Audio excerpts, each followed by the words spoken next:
Hello friends, good morning to all of you. एक बार पुनः मैं आप सबको लक्ष्य डिजिटल क्लास की ओर से स्वागत करता हूं और आइए चलते हम लोग फिर से एक बार उसी पाठ में उसी चीज को जानने के लिए, वॉइस को जानने के लिए। इससे पहले आपने वॉइस के पाठ में देखा, वॉइस में आपने देखा कि किस तरह से वाक्यों में बदलाव होता है, किस तरह से हम लोग फार्मूला का इस्तेमाल करके वाक्यों को बदलते हैं। इससे पहले आपने ये भी देखा कि वॉइस का क्या महत्व हमारे दैनिक जीवन में, किस तरह से आज विज्ञापन की दुनिया में पैसिव वॉइस का इस्तेमाल किया जा रहा है। हमने ये भी जाना कि पैसिव वॉइस और एक्टिव वॉइस में सिर्फ स्ट्रक्चर का अंतर है, अदरवाइज दोनों का अर्थ कमोवेश एक ही जैसा होता है। इसके बाद हमने जाना कि कैसे वाक्यों को बदला जाता है। अब तक हमने सीखा है कि सिंपल प्रेजेंट टेंस को कैसे बदली करते हैं। हमने जाना है बदलने के तरीकों को, किस किस सेंटेंस के बारे में। सिंपल प्रेजेंट टेंस को जाना, उसके बाद सिंपल पास्ट टेंस को जाना, सिंपल प्रेजेंट टेंस के बाद में सिंपल पास्ट टेंस को समझा, उसके बाद में प्रेजेंट कंटिन्यूअस टेंस को बदलने के तरीकों को सीखा हमने। प्रेजेंट कंटिन्यूअस टेंस को बदलने के तरीकों को हमने सीखा। उसके बाद हम लोगों ने भी जाना कि प्रेजेंट परफेक्ट टेंस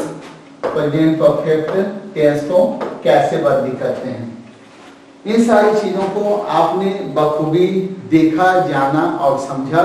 अब हम इसके बाद जानेंगे कि कैसे वाक्यों को बदला जाता है आगे अन्य सेंटेंस में या आगे टेंस के अन्य भागों में, अन्य रूपों में। लेकिन उससे पहले मैं पुनः एक बार इसका जो स्ट्रक्चर है कि कैसे बदली होता है उसको फिर से आपको बता दूं कि एक्टिव वॉइस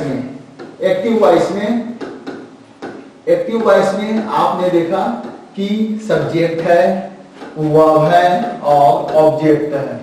ये सामान्य जो हमारा वाक्य का जो फार्मूला होता है वो है। यहाँ पर क्या क्या है बच्चों, आपने देखा कि सामान्य जो वाक्य का फार्मूला होता है वो है सब्जेक्ट रहता है, वर्ब रहता है, ऑब्जेक्ट रहता है। लेकिन पैसिव वॉइस में थोड़ा सा अंतर हो जाता है। ये सब्जेक्ट है, ये वर्ब है और ये ऑब्जेक्ट है। पैसिव वॉइस में फर्क ये होता है कि ऑब्जेक्ट है, ये सब्जेक्ट के जगह मूव किया आ जाता है, सब्जेक्ट है ये ऑब्जेक्ट के जगह मूव किया आ जाता है, और वर्ब जो है वो तीसरे रूप में आ जाता है। ऑब्जेक्ट्स के पहले नए ऑब्जेक्ट के पहले बाय का इस्तेमाल होता है, और यहाँ पर जरूरत के अनुसार इज, मार, was, were, been, being, has been, जो भी शब्द हो उसको हम लोग इस्तेमाल करते हैं। अब इतना जानने के बाद अब हम लोग आगे टेंस की ओर बढ़ते हैं। अब तक हमने simple present tense, present continuous tense, present perfect tense, simple past tense, इतना को जाना है। इसके बाद हम लोग आगे बढ़ते हैं और दूसरे वाक्य को जानने का प्रयास करते हैं। यहाँ पर आप देख सकते हैं इस वक्त डिजिटल बोर्ड में जो आपको दिखाई दे रहा है वो है पास्ट कंटिन्यूअस टेंस। क्या है बच्चों? Past continuous tense. इससे पहले हम लोग पास्ट टेंस का कौन सा भाग को पढ़े थे? Simple past.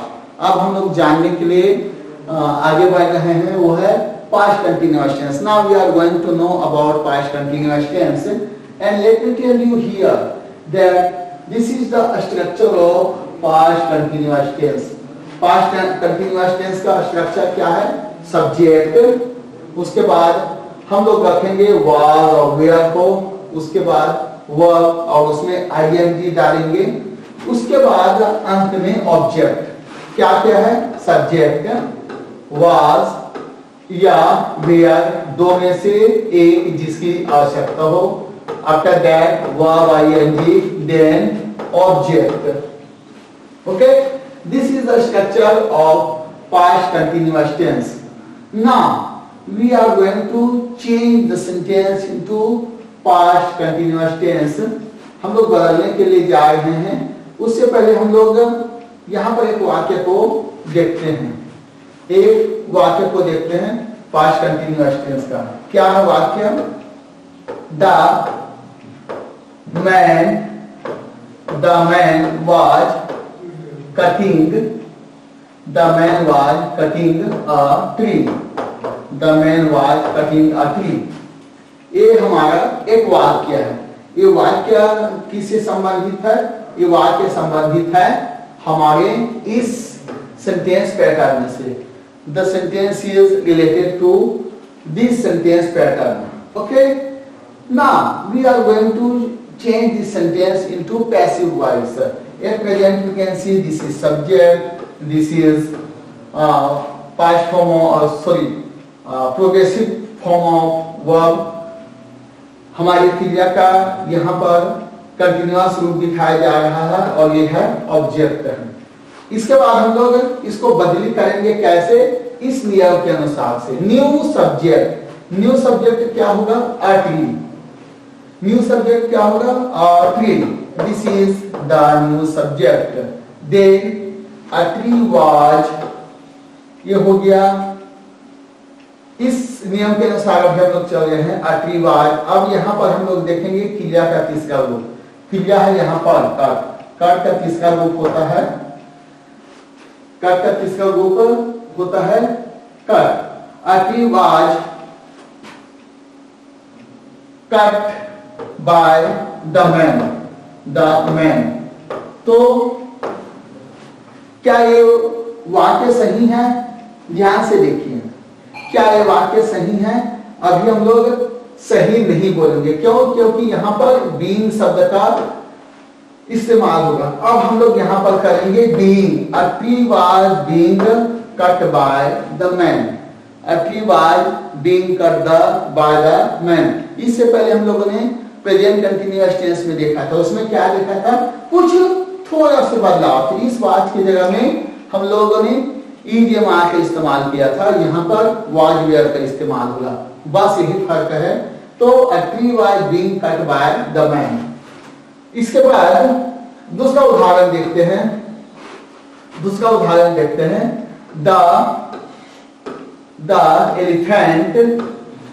The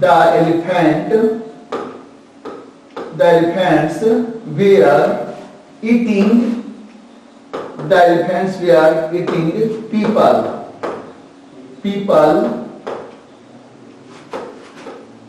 The elephants were eating people। People का पौधा है, छाल है, डाली है, जो भी है तो खा रहा था। कौन? बहुत सारे हाथियां। अब हम लोग ऐसा कहते हैं पीपल। चूंकि अभी हमने पत्ता का बात नहीं किया, सिर्फ पीपल दे रहे, इसलिए हम लोग वाज कर दें।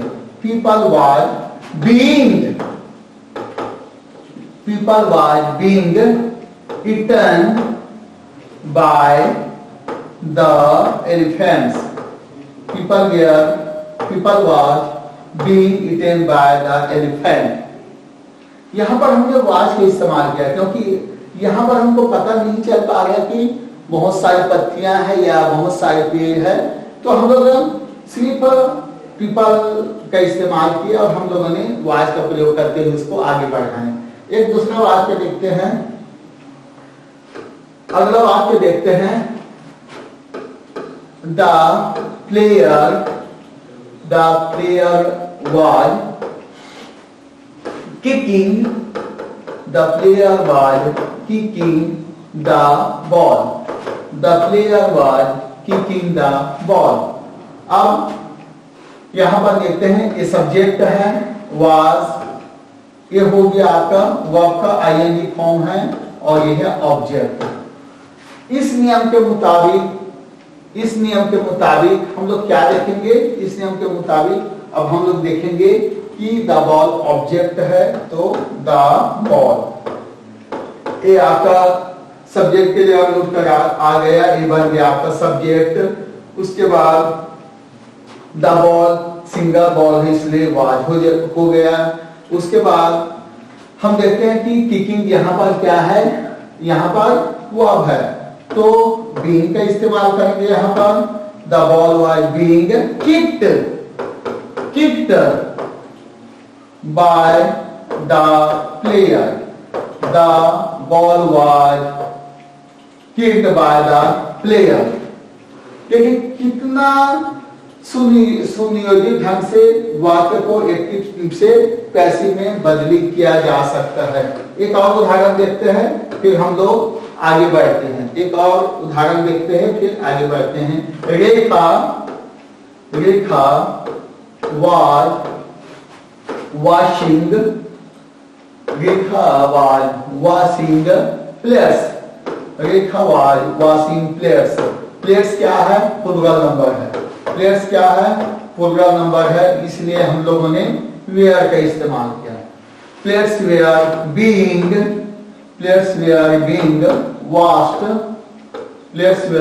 washed by Rekha. Players were being washed by Rekha. नाउ हम लोग देखते हैं, इससे मिलान करके देखते हैं। प्लेयर्स नया सब्जेक्ट, फिर वेयर, फिर यहाँ पर बीइंग का इस्तेमाल होगा। यहाँ पर बीइंग का इस्तेमाल होगा। वाई जो है इसका वो, ये है बाय, ये है नया ऑब्जेक्ट।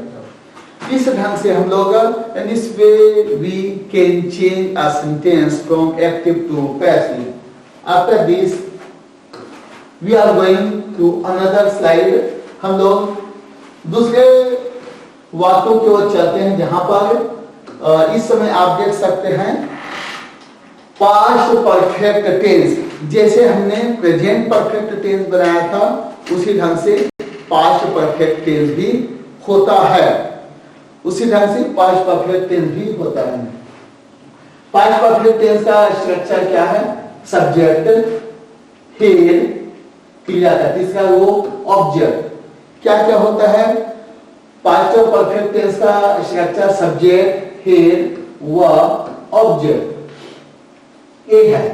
यदि supposing we are going to change a sentence from active voice to passive voice in past perfect tense, in that case what would be our sentence formula? Our sentence formula would be just like the newer object, then head, then be, then third form of verb, and newer object taking preposition by. Okay, you can see on the digital board that my mother had cooked the dinner. My mother had cooked the dinner. यहाँ पर हम लोग चलते हैं। My mother had cooked the dinner. My mother क्या है? Subject, had, V3, then object, subject, had, V3, object. एक किसमें है? ये है एक्टिव वॉइस में। Now we are going to change this sentence into passive voice. Then what should we do? We should first of all, सबसे पहले हम लोग इस जो स्ट्रक्चर है एक्टिव वॉइस में, अब हम लोग पैसिव वॉइस का स्ट्रक्चर देखते हैं। पैसिव वॉइस में स्ट्रक्चर क्या होगा? यहाँ पर न्यू ऑब्जेक्ट है। ऑब्जेक्ट क्या है? यहाँ पर माय मदर सब्जेक्ट है, हेड है, V3 है, ऑब्जेक्ट है। तो द डिनर जो है वो अब यहाँ पर नया सब्जेक्ट बन गया। द डिनर है, नया सब्जेक्ट बन गया। आफ्टर दैट, जैसे कि परफेक्ट टेंस की बात होती है तो हैज बीन, हैव बीन या हैड बीन का इस्तेमाल होता है पैसिव वॉइस में। So you can see here had been. Then third form of verb, then preposition by, and this is newer object. My mother. So we can write यहाँ पर हम लोग अगर इससे मिलान करके देखें, द डिनर ये है नया सब्जेक्ट, उसके बाद हेड, उसके बाद बीन, उसके बाद क्रिया का तीसरा वो, उसके बाद बाय, फिर माय मदर। ये आपका बिल्कुल संतुलित वाक्य है। इस फार्मूला के हिसाब से हम लोग एक नेक्स्ट एग्जांपल देखते हैं कि the lion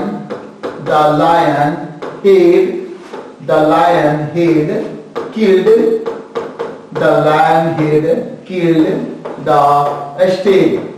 The lion had killed the stag. Then how are we going to change the sentence? This is subject, this is had, then this is third form of verb, then this is object. अब इसको हम लोग कैसे करेंगे? The stag, the stag, ये हो गया हमारा नया subject, newer subject. then head तो हेडविन, हेड आपका हेडविन में बदल जाएगा. उसके बाद killed, killed then by the lion.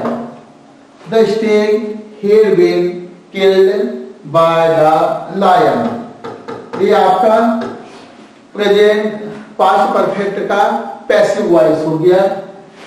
हम लोग नेक्स्ट एग्जांपल देखते हैं. नेक्स्ट एग्जांपल देखते हैं.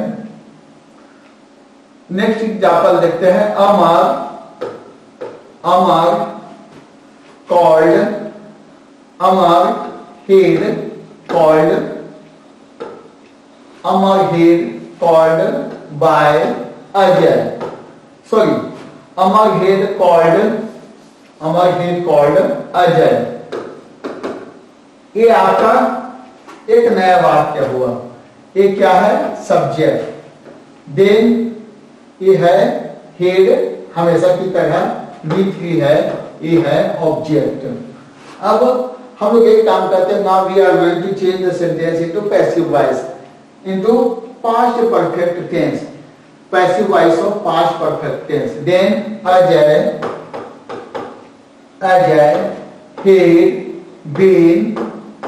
had been called by Amar.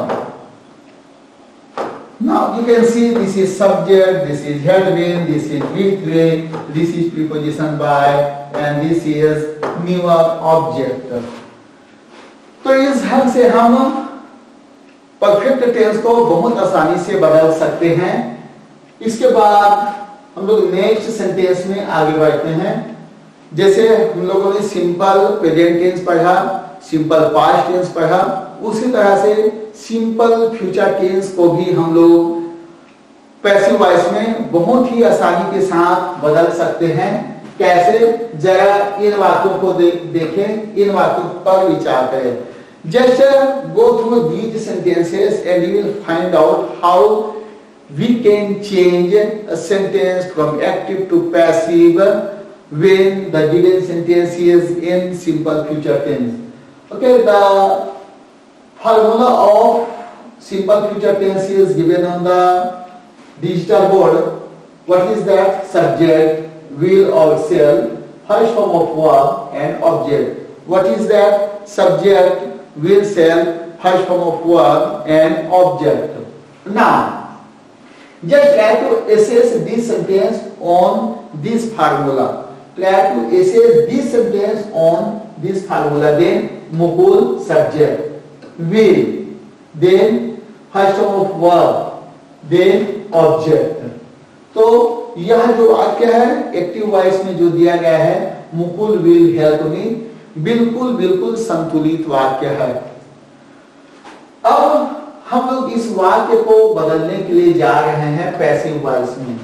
तो देखेंगे क्या मी उस तरफ में जाके सब्जेक्ट के जगह में जाकर क्या बन जाएगा? आई. मी सब्जेक्ट के जगह में जाकर बन जाएगा आई. मुकुल क्या हो जाएगा? बाय मुकुल. जो नया सब्जेक्ट है अगर ऑब्जेक्ट बनता है तो उस तरफ में जाकर बाय प्रीपोजिशन लेता है अपने साथ में.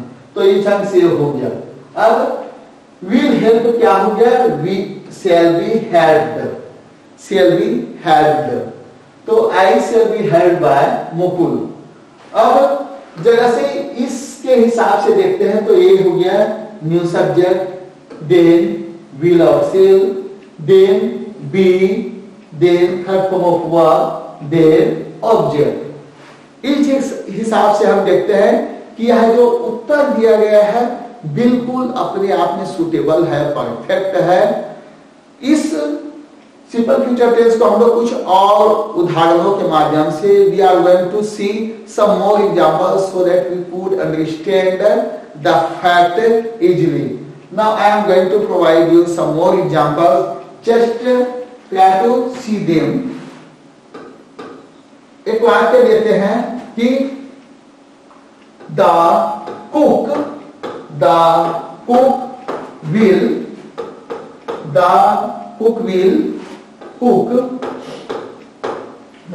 will cook rice.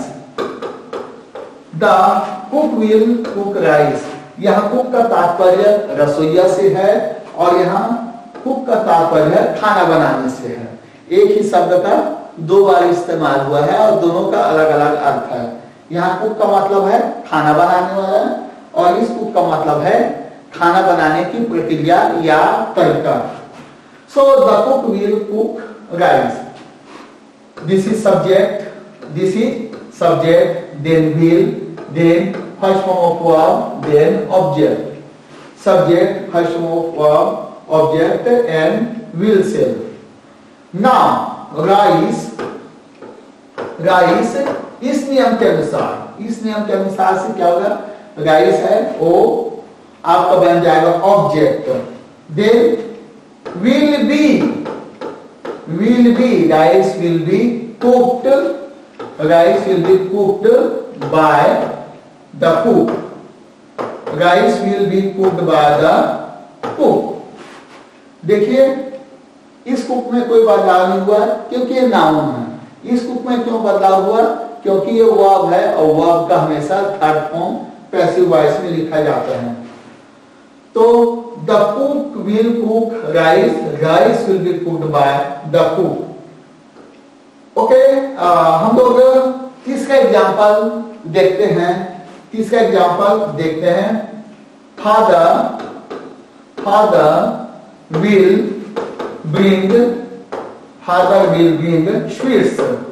father will bring sweets. तो subject will, then first form of verb, then object. We can write this sentence just like sweets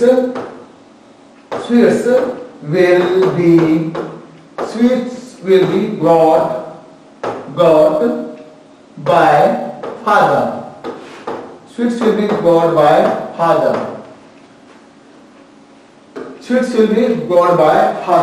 So you can see how it is very easy to change a sentence in this way. We have to follow the rule. We should not go out of the track whenever we are framing sentences, any kind of sentences. We have to stick to the gun, means we have to follow the rules according to the demand of the situations. One more example of this sentence pattern, then we will go ahead. एक और उदाहरण देखते हैं, उसके बाद हम लोग आगे बढ़ेंगे. यहाँ पर the teacher will teach English. The teacher will teach English. इस बातों को अगर हम विचार करें तो क्या होगा, इंग्लिश ये ऑब्जेक्ट है, इसके साथ विल बी का प्रयोग होगा. इंग्लिश विल बी, टीच का तीसरा रूप होता है टॉट होता है. English will be taught by the teacher. ये आपका उत्तर तैयार है. तो हमने इस तरह से फ्यूचर कंटिन्यूअस टेंस को देखा. इसके बाद आगे बढ़ते हुए हम अन्य वाक्यों की ओर जाते हैं, यानी ये टेंस का ये अंतिम पड़ाव है. टेंस का अंतिम पड़ाव कैसे है, इसके बाद हम लोग उसके बारे में चर्चा करेंगे. सबसे पहले इस वाक्य को देखते हैं, फ्यूचर परफेक्ट टेंस. जैसे आपने जाना present perfect tense, past perfect tense. Now this is the time to understand future perfect tense. Look at here. The sentence formula is given here. The sentence formula is subject, will shall, V3, object. Subject, will shall, V3, object. तो इसको इन तरह से देखते हैं, यहां पर head छूटा हुआ है, नो प्रॉब्लम, मैंने लिख दिया इसको। यहां पर हेड छूटा हुआ था जिसको मैंने लिख दिया। इसको सबसे पहले मिलान करके देखते हैं। मंजू सब्जेक्ट, विल दिया हुआ है, हेड दिया हुआ है, देन क्रिया का तीसरा रूप दिया हुआ है, ऑब्जेक्ट दिया हुआ है। Manju will have had me, Manju will have had me। अब इसको हमको क्या करना है, इसको हमको पैसिव वॉइस में बदलना है। तो कैसे बदली करेंगे? मी क्या है? आपका ऑब्जेक्ट है। ऑब्जेक्ट को हमने यहां पर सब्जेक्ट बना दिया। आई, ऑब्जेक्ट को हमने सब्जेक्ट बना दिया, ये है ऑब्जेक्ट, सब्जेक्ट बन गया। दे मंजू तो बाय मंजू, यहां पर ऑब्जेक्ट बन गया, ये सब्जेक्ट है, ये ऑब्जेक्ट है। Then will have shall have been, will have shall have been, और ये जो है have ये ज्यों का त्यों रहेगा, क्योंकि परफेक्ट में हमेशा वर्ब जो रहता है वो अपने तीसरे रूप में होता है। In perfect verbs are always in its third form. That's why there should not be any kind of change as far as third form is concerned in perfect tenses. तो अब हम लोग मिलान करके देखते हैं। आई ए न्यू सब्जेक्ट है, shall will दिया हुआ है, have been A have been है, then had तीसरा रूप है, और ये मंजू है नया ऑब्जेक्ट। इसके बाद हम लोग एक दो उदाहरण देखते हैं इसी पर आधारित एक दो उदाहरण देखते हैं। द टीचर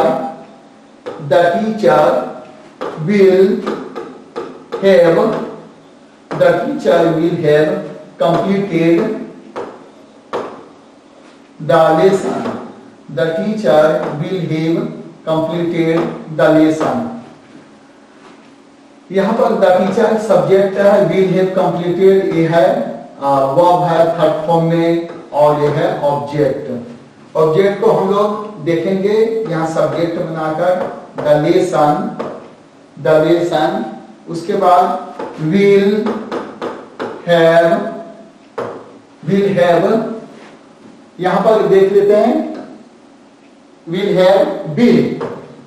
यदि आपको लगता है कि आप कहीं पर भटक रहे हैं, कहीं पर आपसे चूक हो रही है, तो बिल्कुल आप फार्मूला की तरह दौड़े चले जाइएगा और वहां पर देखेंगे कि जो आप भूल रहे थे, जो आप छोड़ रहे थे, वो आपको तुरंत ध्यान में आ जाएगा। The lesson will have been, then completed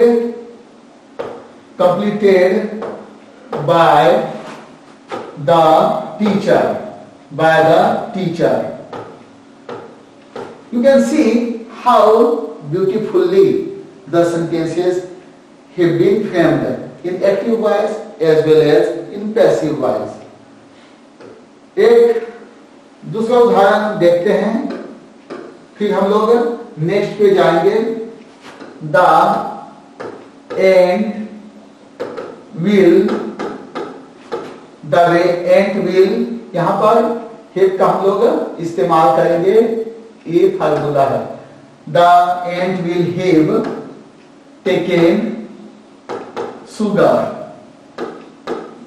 ये है हमारा सेंटेंस। देन शुगर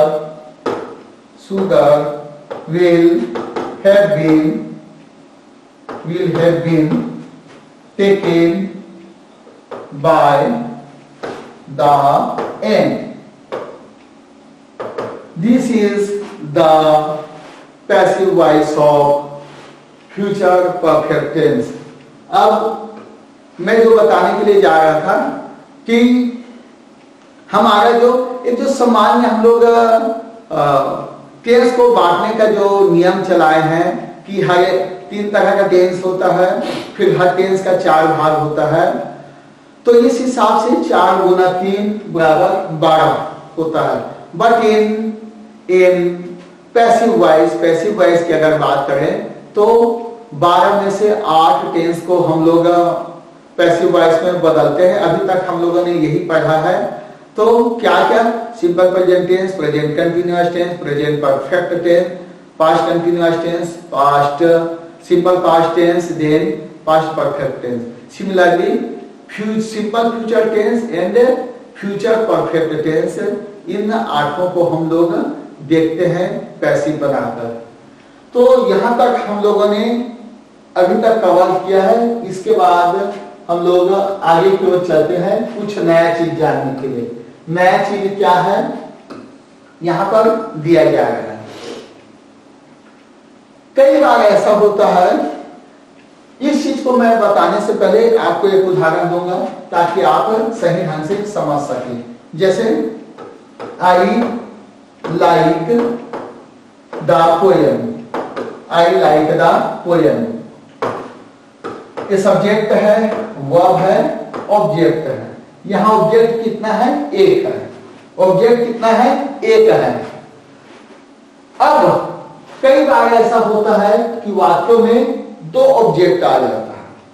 जब 2 ऑब्जेक्ट आता है फिर हमारे लिए परेशानी हो जाती है। हम परेशान हो जाते हैं कि क्या करें, किसको हम पहले लिखें, कहां से शुरुआत करें। So for your kind information, you should not go into the section of depression. आपको डिप्रेशन के सेक्शन में एरिया में जाने की कोई आवश्यकता नहीं है, बहुत ही आसान है। बल्कि आपको यहाँ पर ज्यादा स्वतंत्रता दी जाए है। You are getting here more freedom, you can start your sentence from any of the 2 objects. दोनों में से किसी भी ऑब्जेक्ट से आप वाक्य को शुरुआत कर सकते हैं। जैसे यहां पर वाक्यों को देखेंगे आप, Rana gave me the letter. ये राना सब्जेक्ट है, ये है वर्ब है, मी पहला ऑब्जेक्ट है, द लेटर दूसरा ऑब्जेक्ट है। राना सब्जेक्ट है, गेव वर्ब है, मी जो है पहला आपका ऑब्जेक्ट हुआ, द लेटर दूसरा ऑब्जेक्ट हुआ। अब यहां पर समझदारी है, आप चाहे तो किसी से भी बना सकते हैं, लेकिन एक चीज यहां पर यह है कि आप किसको ज्यादा महत्व देना चाहते हैं। यदि आप लेटर को ज्यादा महत्व देना चाहते हैं तो वाक्य को लेटर से शुरुआत कीजिए, या यदि आप अपने आप को मैं को महत्व देना चाहते हैं तो यहां से आप पहला वाक्य को शुरुआत कर सकते हैं। तो बाकी वही सारा चीज ज्यों का त्यों रहेगा। चलिए इस पहला वाक्य में देखते हैं। पहला वाक्य में क्या है? ये है ऑब्जेक्ट, हमने सब्जेक्ट बना दिया। The sentence is in simple past tense. Sentence किसमें है? सिंपल पास्ट टेंस में है। तो आई हो गया, सिंपल पास्ट टेंस है इसलिए वाज का प्रयोग हो गया। गेव का तीसरा गिवन। अब लेटर जो कि दूसरा ऑब्जेक्ट था अपने स्थान में जैसा का तैसा वहां पर विराजमान है। और राना जो सब्जेक्ट था अब बाय लेकर, बाय प्रीपोजिशन लेकर अपनी जगह में पहुंच गया है ऑब्जेक्ट बनकर। Now give your attention to the second sentence. दूसरे वाक्य में देखिए। अब इस बार हमने क्या किया? हमने सोचा कि क्यों ना द लेटर को इस बार महत्व दिया जाए। Why should not this time we should give importance to the object, the letter? So we did that. Now this time what we have done, we just took the letter as the first subject and kept it at the beginning of the sentence. Now the same words are in their series as usual. What happened? Rana चूंकि subject है तो वो अपनी जगह पर bye लेकर पहुंच गया। देन वाज हो गया, चूंकि एक लेटर है। गिव का तीसरा गिवन हो गया, मी बाय राना। तो इस ढंग से आप अपनी इच्छा के अनुसार किसी भी सब्जेक्ट को बदल सकते हैं। चॉइस आपकी है कि आप कैसे बदलने के लिए किसको आगे रखना चाहते हैं। मिस्टर सेन, इस वाक्य को देखिए।